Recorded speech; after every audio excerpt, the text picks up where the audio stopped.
میرے دامن میں نہ تو عمل کا اخلاص اور نہ ہی علم کے دعوے ہیں، ٹوٹے ہوئے الفاظ ہیں، منتشر خیالات ہیں۔ شہزادی کی ثنا کرنا چاہتا ہوں، شہزادی سے مدد مانگتے ہوئے اس یقین کے ساتھ کہ ماں تو ماں ہوتی ہے، لیتی ہے، اور جب ماں کو بچوں کا واسطہ دیا جائے تو پھر مقبول بھی ہو جاتے ہیں۔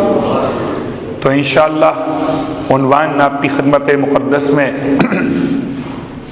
علم سیدہ فاطمۃ الزہرا سلام اللہ علیہا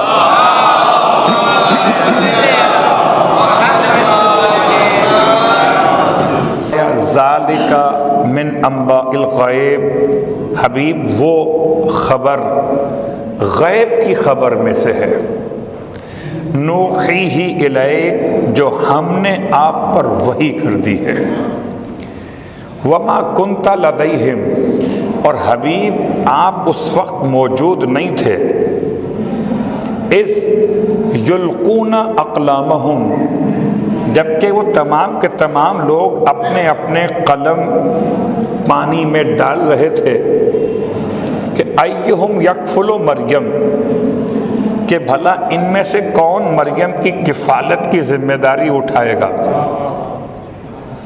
پھر آیت کہتی وما کنت لدیہم، حبیب آپ نہیں تھے اس وقت ان کے ساتھ، اذ یختصمون جبکہ وہ مریم کی کفالت کے لیے آپس میں نزاع کر رہے تھے۔ اب اگر یہ آیت ہی عنوان بنا دی جائے تو پھر اس پر بحث ہو سکتی ہے کہ وما کنت لدیہم کا تعلق کیا ہے، البتہ چونکہ ہمارا عنوان یہ نہیں ہے، ہمارا عنوان ہے شہزادی کے علم و آگہی کے حوالے سے کفالت فاطمۃ الزہرا سلام اللہ علیہا۔ حضرت مریم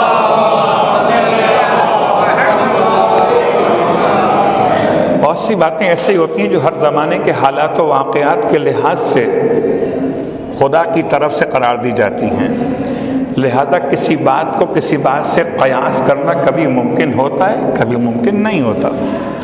تو یہ جناب مریم کے زمانے کے حالات، مریم کی ماں کا نام جناب حنہ خاتون، اور حنہ خاتون نے منت مانی تھی، بڑے دنوں کے بعد صاحب اولاد ہو رہی تھی، اور زمانہ وہ جبکہ یہ پتہ کرنا ممکن نہیں تھا کہ شکم مادر میں جنین کیا ہے، آیا میل ہے یا فیمیل ہے، یہ طریقہ اس وقت رائج نہیں تھا۔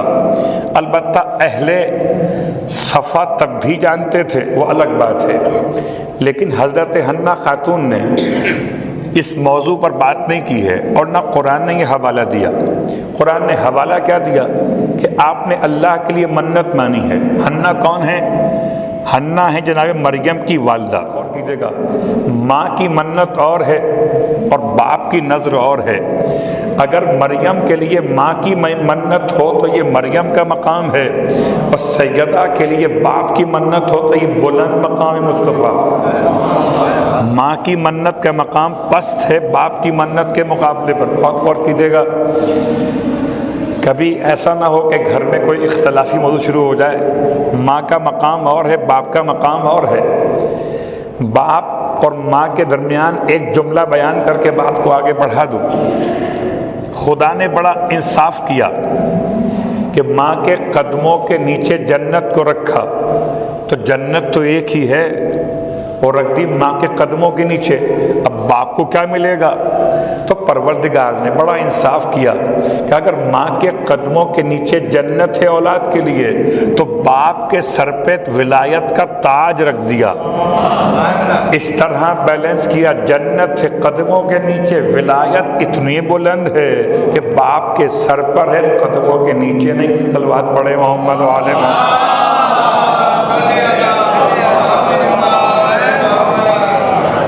جناب مریم کی والدہ جناب حنہ خاتون شکم مادر میں کیا ہے نہیں جانتی ہیں، انہوں نے منت مانی، اور قرآن کہتا ہے یاد کرو اس وقت کو جبکہ کہاں تھا حضرت عمران کی عورت نے، قرآن نے نام نہیں لیا، امرأت عمران، عمران کی عورت کہا ہے۔ کیا کہا رب کی بارگاہ میں؟ پروردگار جو میرے پیٹ میں معافی بطنی میں اس کے لیے منت مانتی ہوں کہ محررن، میں اسے تیرے گھر کے لیے آزاد چھوڑ دوں گی، میں اسے تیرے گھر کے لیے وقف کر دوں گی۔ منت تو مان لی، منت ماننے کے بعد پورا ہونا نہ ہونا خدا کے اختیار میں ہے۔ جب ولادت کا وقت آیا اور حضرت حنہ خاتون نے مریم کو جنا، تو مریم کے دنیا میں آنے کے بعد کوئی بیٹی ہونے پر غم منائے وہ اور موضوع ہے، یہ پریشان حنہ خاتون کیوں ہوئیں کہ ان کو تو 100% یقین تھا کہ بیٹا ہی ہوگا۔ کل کی بات دہرا دوں، خدا کا نظام الگ ہے، کبھی کچھ دیتا ہے پھر لیتا ہے پھر کچھ دینے کے لیے۔ تو کیا منت مانی تھی اور کیا ان کے خیالات تھے؟ ان کو تو 100% یقین تھا کہ ایسی منت کے لیے تو بیٹا ہی ہوگا۔ انسان کیا جانتا ہے کہ بیٹا افضل ہے کہ بیٹی افضل ہے؟ جو بیٹوں سے محبت کر رہے ہیں انہیں پتہ نہیں ہے کہ خدا جس کو چاہے افضل بنا دے، بیٹے کو بنا دے یا بیٹی کو بنا دے، تو نہ بیٹا مانگو نہ بیٹی مانگو، افضل مانگو، خدا سے اس کی رضا مانگو، خدا سے اس کی مرضی مانگو، افضل مانگو۔ حضرت حنہ خاتون نے جیسے ہی اپنی گود میں بیٹی کو دیکھا تو پریشان ہو گئیں، ربی انی وضعت انثی، میرے مالک میں نے تو جنا ہے ایک بیٹی کو، اور نہیں ہو سکتا، لیس الذکر کالانثی، اور مرد عورت کے برابر نہیں ہو سکتا ہے، اور پروردگار تو بہتر جانتا ہے میں نے کیا جانا ہے۔ انی سمیتھا مریم، حضرت حنہ خاتون کہتی ہیں کہ میں نے اس بچی کا نام رکھا ہے مریم، اور صرف نام نہیں رکھا، وَأُعِيذُهَا، اور میں اس کو اور اس کی ذریت کو تیری پناہ میں دیتی ہوں شیطان رجیم کے شر سے۔ بہت غور کیجیے گا، حضرت حنہ خاتون نے حضرت مریم کو بھی اور حضرت مریم کی ذریت کو بھی خدا کی پناہ میں دیا شیطان رجیم سے۔ حنہ وہ جو مریم کو خدا کی پناہ میں دیں، اور فاطمہ وہ جو اپنے بابا کو نہیں کائنات کے انبیاء کے امام کو خدا کی پناہ میں دیں۔ الفاظ یاد دلا کہ جب حدیث قصہ کی ابتدا میں آپ سماعت فرماتے، سرکار فرماتے ہیں کہ انی لاجد فی بدنی ضعفا، بیٹی میں اپنے بدن میں کمزوری محسوس کر رہا۔ اب یہ کمزوری بدن کا موضوع الگ ہے، تو فرماتی ہیں یا ابتی اعیذک باللہ یا ابتاہ من الضعف، بابا میں آپ کو اللہ کی پناہ میں دیتی ہوں اس کمزوری سے۔ تو جو مریم کو خدا کی پناہ میں دے وہ مریم کی ماں ہے، جو محمد کو خدا کی پناہ میں دے وہ محمد کی ماں تو ہونی چاہیے۔ بات پڑھیں محمد وآل محمد۔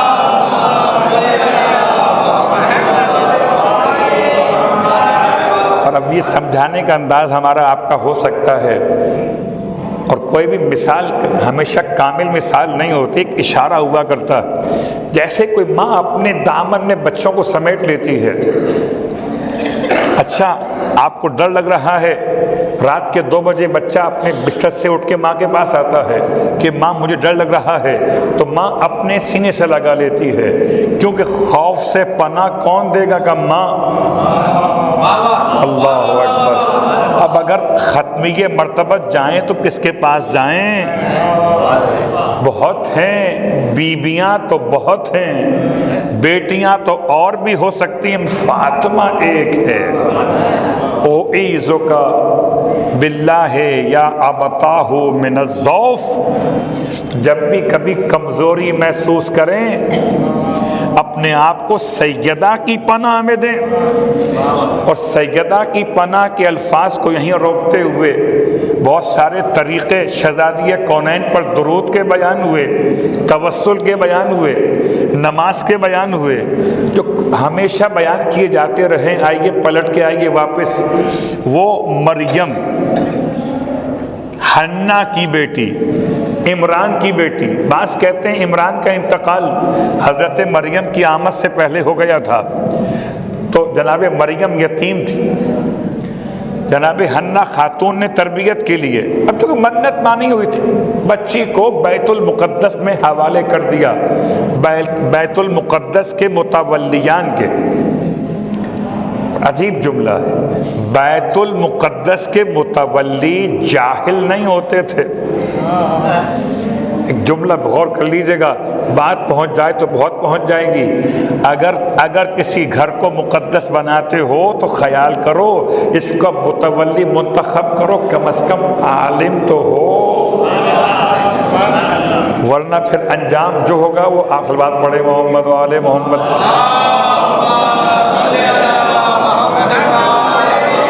یہ جملے سیاسی نہیں ہے، اور عالم کا مطلب مولانا نہیں ہے، عالم کا مطلب عارف، آل محمد کے علوم کو پہچاننے والا. بسا اوقات لفظ سے انسان کہیں اور نکل جاتا ہے، اس لیے میں نے آپ کو روک لیا، کہیں اور مت جائیے گا. بیت المقدس کے متولیان کون ہیں؟ کہ سب کے سب صاحبان علم ہیں. اور صاحبان علم میں عجیب بات ہے، جھگڑا کس بات پہ ہو رہا ہے؟ آج کا بدترین معاشرہ، بچیاں محفوظ نہیں.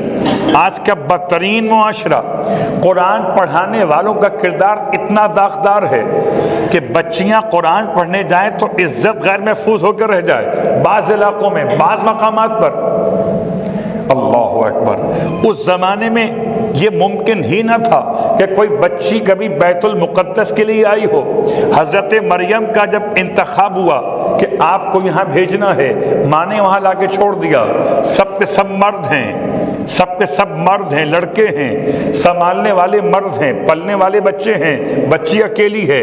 اس ماحول میں اللہ اکبر ایک جملہ کافی ہے. اپنی عفت کو محفوظ رکھنا چاہے تو مردوں کے ماحول میں مریم ہو سکتی ہے، اور اگر کوئی اپنے آپ کو محفوظ نہ رکھ سکے تو خاتون کے درمیان رہ کر بھی گنہگار ہو سکتی ہے. حضرت مریم نے اپنے آپ کو ثابت کیا کہ کون مریم، اللہ اکبر.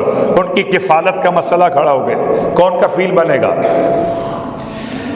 اور یہ کفالت کے لیے صاحبان متولیان بیت المقدس نے آپس میں فیصلہ کیا، ہم قرعہ ڈال لیتے ہیں. اچھا، قرعہ فعال ہوا کرتا تھا، قرعہ قلم نہ اس سے پہلے کبھی ہوا اور نہ قرعہ قلم اس کے بعد کبھی ہوگا. تاریخ میں قلم کا قرعہ ایک ہی مرتبہ ہوا. قلم تو استعمال ہوتا ہے لکھنے کے لیے، قلم استعمال نہیں ہوتا پانی میں ڈالنے کے لیے. اللہ اکبر، عجیب ہے تاریخ. حضرت مریم کی کفالت کے لیے جب بات قرعہ قلم کی آئی تو سب کے سب اپنے قلم لا کر، اگر یہ کرتے کہ قلم سے لکھ کے دکھاؤ، جس کی تحریر حسین ہوگی وہ مریم کا کفیل بنے گا. نہیں، اپنے قلم کو پانی میں ڈال دو، جس کا قلم ڈوب گیا وہ معاملے قرعہ سے نکل جائے گا. اس کا قلم پانی پر بلند رہا.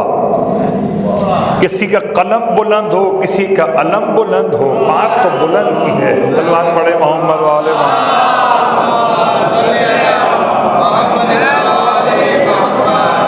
شاید اسی لیے شاعر نے کہہ کر یاد کیا ہے کہ جو پتھر پر علم گاڑے اسے کہتے ہیں سب حیدر، جو پانی پر علم گاڑے اسے عباس کہتے ہیں.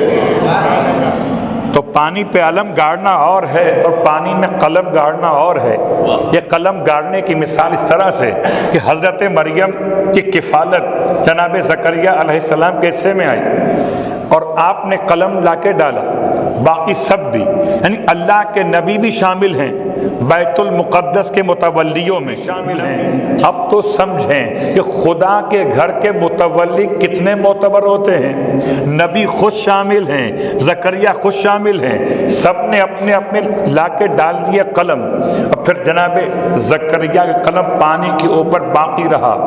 سب کے قلم ڈوب گئے. جن کے قلم ڈوب گئے ان کے مقدر کے ستارے ڈوب گئے. اس کا قلم اوپر رہا، اس کا ستارہ ستارہ چمکتا رہا۔ حضرت مریم کا کفیل بننے کے لیے خدا اگر صاحب قلم زکریا کا انتخاب کرے تو یاد رکھیں، زکریا اگر پالیں گے مریم کو تو مریم کا پالنا زکریا پہ واجب نہیں ہے،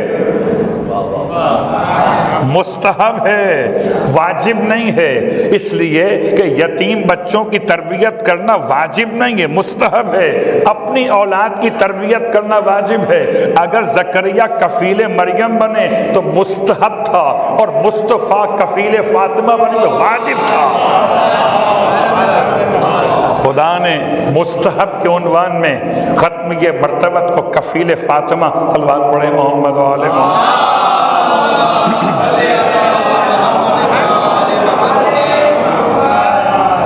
عزیزان گرامی قدر، یہ بچپن کا زمانہ ہے، مریم وہ ہے، سیدہ یہ ہے، اور بچپن سے لے کر آپ کی جوانی کے سارے ایام تک آپ کی خدمت میں جملہ عرض کر دوں، کیونکہ علم کی بات کرتے ہوئے ہم بہت سے مقامات پہ شاید نہ پہنچ سکیں ان 5 دنوں کے اندر، پھر کبھی بات آگے بڑھے گی تو شہزادی کا علمی سرمایہ، شہزادی کا ادبی رتبہ کس انداز سے سمجھا گیا، ایک جملہ آپ کی خدمت میں عرض کر دوں۔ شہزادی نے باپ کی خدمت کیا کی وہ الگ موضوع ہے، ماں کو کیسے ساتھ دیا وہ الگ موضوع ہے، آپ نے اپنے شوہر کا ہاتھ کیسے بٹایا وہ الگ موضوع ہے، آپ نے بچوں کی تربیت کیسے کی وہ الگ موضوع ہے، لیکن امت کے ساتھ سیدہ کا ربط 18 سال میں سے صرف 2 گھنٹے، 18 سال میں سے صرف 2 گھنٹے سیدہ کو جو موقع ملا ہے شہزادی کونین کی بات سننے کے لیے، جو ایک ماحول دستیاب ہوا ہے، باغ فدق تو اپنے مقام پر ہے، شہزادی کونین نے امت سے جو اپنے 18 سالوں میں گفتگو کی ہے کھل کر، اس میں آپ کا ادبی رتبہ سامنے آیا، صرف 2 مقامات ہیں، ایک گھنٹے کا خطبہ ہے، ایک خطبہ ہے خطبہ فدق۔